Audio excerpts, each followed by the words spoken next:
السلام علیکم۔ کیا آپ یقین کریں گے کہ صرف 17 سال کی عمر کا ایک نوجوان ایک ایسی فوج کا سپہ سالار بنے جو ہزاروں میل دور دشمن کی سرزمین پر گیا اور فتح کے ساتھ واپس آیا؟ یہ کوئی کہانی نہیں، یہ ہے محمد بن قاسم کی حقیقت، وہ نوجوان جس نے ہندوستان میں اسلام کی روشنی جلائی۔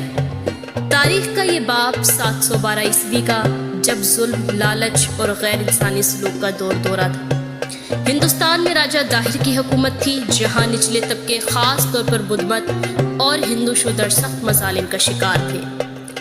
عرب مسلمانوں نے کئی بار ہند کے ساحلی علاقوں سے دوستی کا ہاتھ بڑھایا، مگر وہاں کے حکمران ہمیشہ غرور اور طاقت کے نشے میں مست رہتے۔ اور پھر وہ وقت آیا جب ایک سمندری قافلہ جس میں مسلمان عورتیں، بچے اور تاجر شامل تھے، سندھ کے راجہ داہر کے سپاہیوں نے لوٹ لیا، علی بنا لیا اور ظلم کیا۔ یہ بات حجاج بن یوسف تک پہنچی، جو اس وقت خلافت امویہ کے گورنر تھے۔ غصے اور غیرت سے لبریز ہو کر حجاج نے ایک نیا فیصلہ کیا۔ جب فوجی جنرل عمر رسیدہ سپہ سالار اور سردار کمزور پڑے تو حجاج نے بلایا صرف 17 سال کے نوجوان محمد بن قاسم کو۔ نہ وہ کسی سلطنت کا شہزادہ تھا، نہ کوئی جنگوں کا تجربہ کار، لیکن اس کا ایمان، عقل اور نظم و ضبط دشمن کی ہر دیوار توڑ سکتا تھا۔ محمد بن قاسم 6000 سپاہیوں کے ساتھ سندھ کی جانب روانہ ہوا۔ راستے میں سخت گرمی، صحرا، دریا اور دشمنوں کی مزاحمت نے روکا، مگر وہ نہ رکا، نہ ہی جھکا۔ راستے کے قلعے ایک ایک کر کے فتح ہوتے گئے اور آخرکار دریائے سندھ کے کنارے راجہ داہر سے اس کا آمنا سامنا ہوا۔ راجہ داہر نے بڑے غرور سے کہا، یہ لڑکا مجھے کیا شکست دے گا؟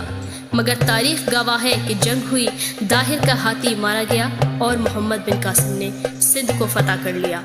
فتح کے بعد محمد بن قاسم نے نہ ظلم کیا، نہ انتقام لیا۔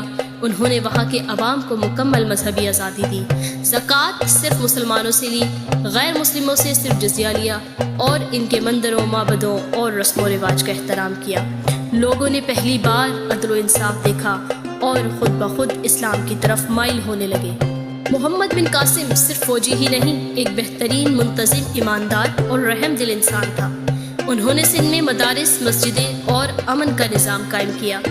ان کی عمر صرف 20 سال تھی جب انہیں واپس بلا لیا گیا اور وہ پھر سیاست کی نظر ہو گئے، لیکن ان کے 3 سالہ کارنامے نے صنعت، تمدن اور دین کا دروازہ کھول دیا، جس کے اثرات آج تک موجود ہیں۔